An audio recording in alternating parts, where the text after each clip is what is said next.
перевести. नमस्कार दोस्तों, मेरा नाम है उत्कर्ष पांडे। यार आज बात करने आए हैं आज ही के जस्ट एक साल पहले 24 फरवरी 2022 हमला किया था रशिया ने यूक्रेन के अंदर।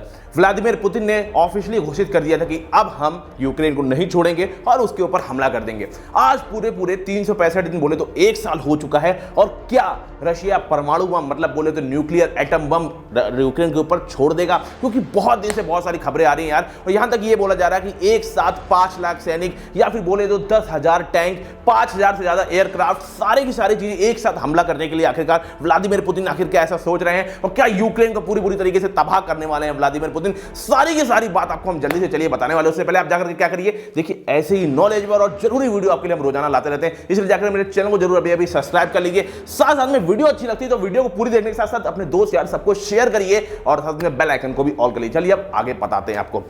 तो वो हुआ क्या, यूक्रेन पर हमला करने के सबसे पहले आपको कारण बता देते हैं। यूक्रेन 1991 में पहले तो यूक्रेन जो है हिस्सा हुआ करता था रशिया का ही, ठीक है। यार कोल्ड वॉर के बाद जब यूक्रेन अलग हो गया रशिया से, लगभग 15 देश अलग हुए, उसमें से यूक्रेन देश भी एक अलग हो गया।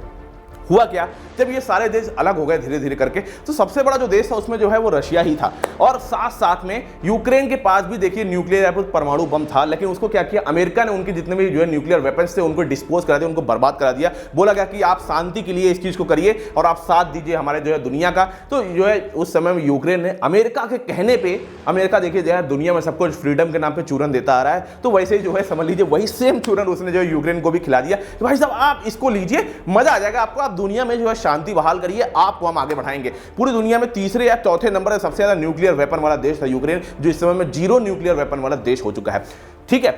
व्लादिमीर जेलेंस्की वहां के प्रेजेंट टाइम पे प्रधानमंत्री, जो पिछले साल भी प्रधानमंत्री वही थे, और साथ साथ में जो है रशिया के व्लादिमीर पुतिन प्रधानमंत्री है। इन दोनों के बीच में आपस में लड़ाई चल रही, इन दोनों के देशों के बीच में लड़ाई चल रही है आपस में।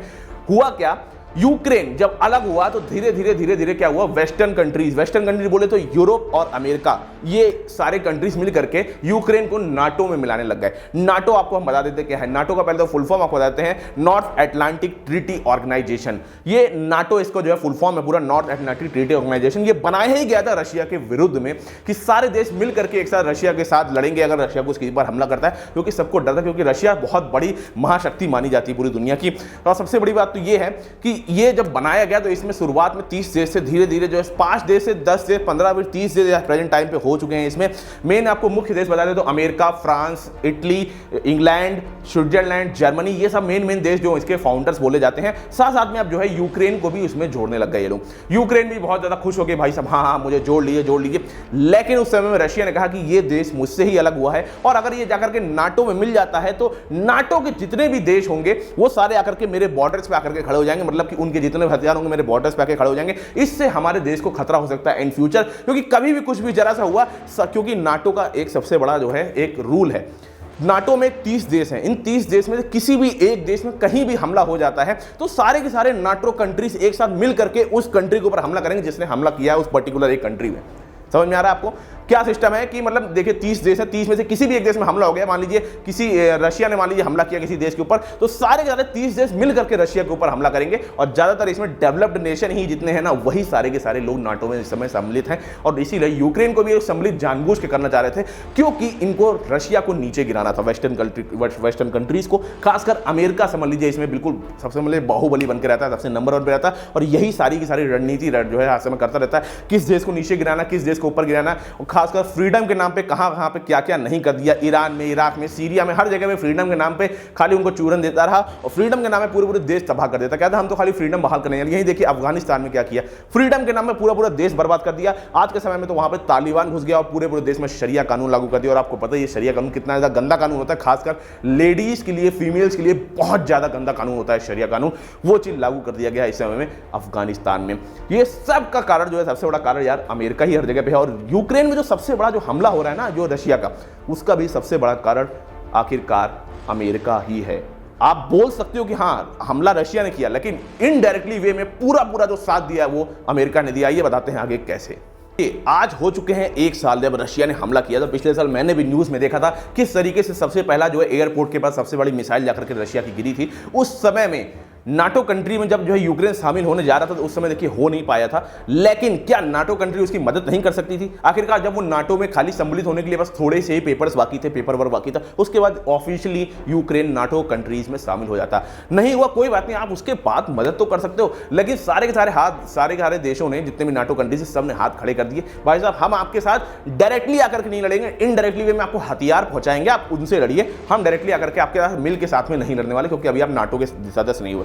सोचिए क्या करा इन्होंने, और इसके कारण आपको बता दें आज यूक्रेन में लगभग 2 लाख से अधिक लोगों की मृत्यु हो चुकी है, जिसमें से 1.5 लाख के लगभग जो ट्रूप्स हैं, मतलब जो फौजी हैं वहां पे, वो मर चुके हैं, और 1 लाख तक बोला जा रहा है, कहीं कहीं तो 2 लाख बोला जा रहा है, पूरा कहीं अनुमान किसी में तो 2.5 लाख का है। इतने सारे लोग जो है यूक्रेन में मर चुके हैं। और आपको एक बहुत बड़ी चीज बताते हैं, यूक्रेन की जो आबादी वो लगभग है 4 करोड़, उसमें से 1.5 करोड़ की आबादी यूक्रेन छोड़ के अलग अलग जगह जा जाके बस गई। जैसे कि जर्मनी में 10-15 लाख लोग बस गए, वैसे जो है फ्रांस में कुछ 10 लोग बस गए, 10 लाख लोग, मतलब सब कुछ लाख में ही है। इंग्लैंड में कुछ 4-5 लाख लोग बस गए, और जो है वो पोलैंड में जाकर के कई लोग, सारे लोग बच गए। मतलब सारे के सारे European country, Italy, Switzerland, France, इन सब जगहों पे जा जाकर लोग जाकर के बसने शुरू हो गए, क्योंकि यार हमला होने लग गया, उनके स्कूल कॉलेज सब बंद होगा। यही नहीं, आपको तो पता ही हो गया यार, इंडियंस कई सारे, मतलब खासकर जो है एमबीबीएस की जो कोर्स करने गए थे, वो कई सारे लोग यूक्रेन में पढ़ाई कर रहे थे, उनको तक वापस आना पड़ गया। आपने पिछले साल देखा ही था, और इंडिया का किस तरीके से उस समय में नाम हुआ था, जब इंडियंस को वापस लाया जा रहा था यूक्रेन से, यूक्रेन बाय रोड आ रहा था, तो उस प्रेजेंट टाइम में रशिया ने और यूक्रेन ने दोनों ने जो है गोली बरसाना बंद कर दिया था, दोनों ही हमला एक दूसरे पर करना बंद कर दिया, क्योंकि भाई साहब इंडियन गाड़ियां जब निकल रही थी उसके ऊपर इंडियन फ्लैग लगा हुआ था कि इंडियंस निकल रहे हैं, अभी भी कोई भी देश हमला करेगा। दोनों देशों में आपस में बात करके सहमति जताई थी कि अभी कोई हमला नहीं करेगा जब तक इंडियन स्टूडेंट निकल रहे हैं। इतना बड़ा प्रभाव है दोनों देशों में, आखिरकार हमारे देश के प्रधानमंत्री नरेंद्र मोदी का, बहुत बड़ी बात है। खैर चलिए मेन टॉपिक में आते बताते हैं आपको हुआ क्या। इतने सारे लोग मर गए, साथ में 1.5 करोड़ लोगों ने पलायन कर लिया। बहुत बड़ी बात है यार, मतलब आपके देश के लगभग समझिए 25 to 30% के लोग आपके देश छोड़ के जा चुके हैं, ये हाल हो चुका है। यही नहीं, वहां पे ये तक हो गया कि लोग, क्योंकि वहां पे इतनी बड़ी फौज नहीं है, 4 लाख के लगभग लोगों की फौज है, तो वहां पे लोगों ने क्या किया, जो पर्टिकुलर जो पब्लिक थी वो साथ में जो है मिलिट्री के साथ मिलकर के लड़ रही है अभी तक, और इसकी कारण से बहुत सारे लोग मर गए। और आपको बताया, एक अनुमान बताया गया कि यूक्रेन में 5 लाख लोग तक मर गए हैं, कुछ जो है सूत्रों का कहना है, क्योंकि देखिए यूक्रेन खुल के तो आगे बताया नहीं भाई साहब मेरे इतने सारे लोग मर गए, लेकिन 5 लाख लोग तो हमारा बात बताया जा रहा है। और ये रशिया के भी इसमें 1,20,000 से लेकर के 1.5 लाख तक सैनिक तो रशिया के भी मरे हुए हैं, कहीं कहीं पे 2 लाख भी लिखा हुआ है ऑफिशियली। आपको जो समझ में आकर 1.5 लाख अगर एवरेज भी ले ले तो रशिया की भी काफी सारी इसमें हानि हुई, काफी सारे लोग रशिया के भी मरे हैं। अब बात ये आ जाती है कि अमेरिका इन सब चीजों को जब जड़ बना हुआ है तो वो भाई साहब बैक डाउन पे खाली खेल रहा है कि रशिया को किसी तरीके से कमजोर कर दे। इसके लिए वो समझ लीजिए रिमोट कंट्रोल यूज कर रहा है, और रिमोट कंट्रोल का नाम है यूक्रेन का नाम है रिमोट कंट्रोल। बस उसको हिलाया जा रहा है, उसके देश के लोग मरते जा रहे हैं, और पूरा रशिया को खाली कमजोर करने में लगा हुआ है। और इसमें क्या कर रहा है, वो खुद तो साथ देखिए, उसको किसी भी देश को कमजोर करना होता है ना, तो अपने सारे नाटो देश को कहता है कि आप लोग सब लोग मिलकर मदद करिए।